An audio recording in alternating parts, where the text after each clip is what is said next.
When you're about to drop a few $100 on a gaming monitor, the last thing you want is to end up with a screen that looks great on paper but feels like a mismatch for the rest of your setup. I've been in that spot more than once, spending a weekend scrolling through specs, watching endless unboxing videos, and still feeling that nagging doubt about whether I'm really getting my money's worth. If you're standing at that crossroads right now, the link is in the description if you want to check the product details on Amazon. So, let's talk about the Dell Alienware 500Hz monitor, model AW2524HF. It's a 27-inch panel that promises half a kilohertz of refresh, which on the surface sounds like the holy grail for anyone who lives for fast-paced shooters or competitive esports titles. The first thing I asked myself was, does that refresh rate translate into something I'll actually notice day to day? Or is it a vanity number that only a handful of pro-level rigs can truly exploit? If you're the type who spends most of your gaming time in titles like Counter-Strike, Global Offensive, Valorant, or Apex Legends, you'll probably feel the difference the moment you switch from a 144Hz or even a 240Hz panel to this 500Hz beast.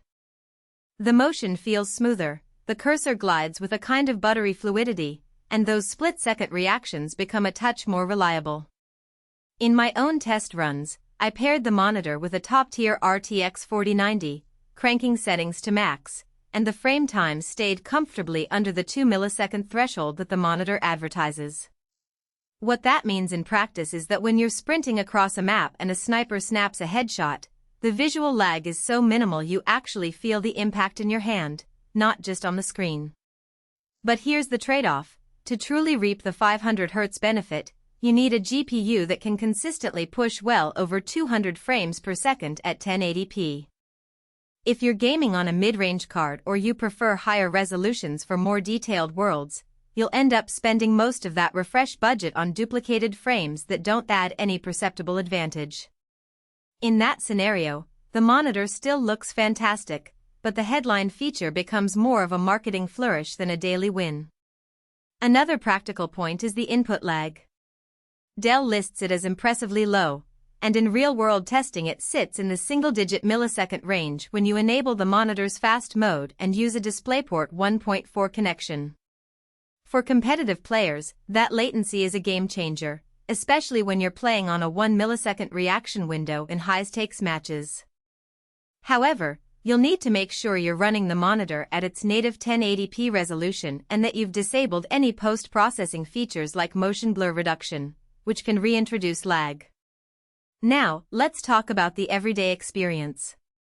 The monitor's stand is the usual Alienware-style tilt-only design, which means you'll have to invest in a separate VESA mount if you want height adjustment or swivel.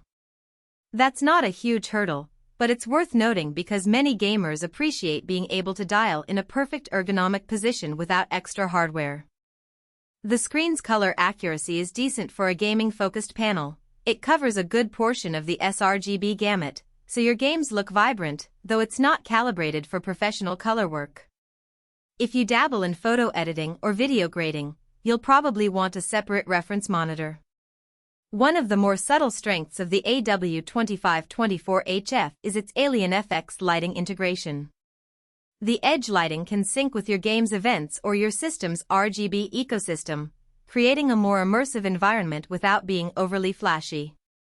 I found it most useful when playing horror titles. Having the backlight pulse within game events adds a nice sensory layer. It's optional, though, and you can turn it off completely if you prefer a cleaner aesthetic. On the downside, the monitor's brightness peaks at around 350 nits, which is adequate for most indoor lighting conditions, but if you have a very bright room or you plan to use the monitor for HDR content, you'll notice the lack of punch.